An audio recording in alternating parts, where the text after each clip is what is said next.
Bien. Alors, des questions complémentaires, mes chers collègues. Je commence par Monsieur Paco. Oui.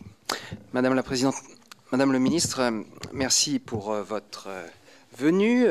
J'ai écouté, comme mes collègues, avec grande attention votre introduction et notamment votre présentation de votre philosophie du sport. J'ai découvert cette notion de réussite subjective.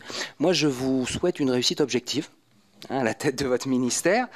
J'ai entendu votre optimisme et votre assurance concernant les problématiques budgétaires. Je ne suis pas totalement convaincu, comme certains de mes collègues, comme je ne suis pas totalement convaincu par la rhétorique relative au transfert vers les territoires des CTS, parce que transfert, ça rime souvent avec désengagement de l'État.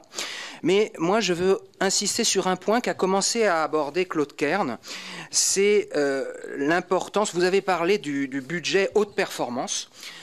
Moi, ce qui m'intéresse là, c'est le tissu associatif qui maille notre territoire, des banlieues aux campagnes les plus reculées, qui se porte mal. Notre collègue Jean-Jacques Lozach a parlé des contrats aidés. Alors, tous les petits clubs n'avaient pas de contrats aidés, hein, bien sûr, mais ceux qui ont été les premiers touchés, ce sont des petits clubs. Et puis, il y a une donnée qui a disparu, mais qui était bien utile pour ces petits clubs, c'est la fameuse réserve parlementaire. Alors, j'en ai parlé l'année dernière à votre collègue, et cette réserve parlementaire, les crédits qui y étaient attachés ont été en partie basculés sur ce qu'on appelle la DETR, et en partie sur la FDVA. Bon. En ce qui concerne la DETR, les parlementaires qui connaissent très bien leur territoire ont pu être plus ou moins associés à la redistribution de ces fonds, puisque dans chaque département, un certain nombre, limité, mais un certain nombre de parlementaires siègent au sein des commissions DETR. Pour la F... Pardon ? Juste une petite parenthèse, c'est plutôt moins que plus, voire pas du tout. Oh. Honnêtement, on n'a pas été concerté du tout dans ma région. Bah écoutez, j'ai beaucoup de chance parce que moi, dans l'Oise, où on est 11 parlementaires, on est 11 parlementaires, on est 4 à siéger en DETR et on est entendu. Vous avez un écouter. préfet attentif, c'est bien. Par contre, et c'est là le nœud du problème pour les petites associations, au niveau du FDVA, là c'est l'opacité la plus totale.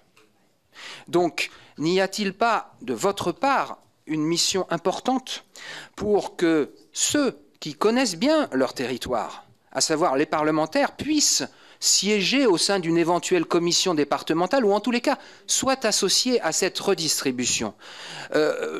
Certains préfets ont interroger quelques parlementaires. Hein. Mais ça reste vraiment du point de croix, il n'y a pas de règles, et c'est vraiment dommage parce que on peut vous donner chacun des exemples d'associations qui ont un rôle clé en matière de lien social, de cohésion sociale. C'est là qu'on a de la mixité sociale. Et donc si on n'aide pas ces associations, si on les aide plus ou qu'on les aide moins, c'est vraiment dramatique pour le sport en général. Parce que c'est souvent dans ces tout petits clubs que vont débuter ceux qui, plus tard, auront les médailles qui leur permettront peut-être d'être défiscalisés, ou je ne sais, mais enfin, c'est vraiment un point important. Merci, Monsieur Paco. Aujourd'hui, si on a fait cette réforme, c'est pour trouver plus de rationalité dans les financements, pour arriver à optimiser. Aujourd'hui, il y a des associations, celles qui savent monter des dossiers, qui vont pour le même projet, en changeant juste le dossier qu'elles présentent, elles vont aller postuler au CNDS. Pour le même projet, elles vont aller postuler à un financement régional. Avec le même projet, elles vont aller postuler au département. Et peut-être même si on fait un appel à projet État, elles vont pouvoir changer le dossier et puis pouvoir avoir de l'argent de la part de l'État. Et puis il y a d'autres associations, souvent les associations qui ne sont pas fédérales parce qu'elles ne savent pas tout ça, elles n'ont pas accès à tout ça, qui elles vont plutôt aller voir l'élu et effectivement demander de la réserve parlementaire.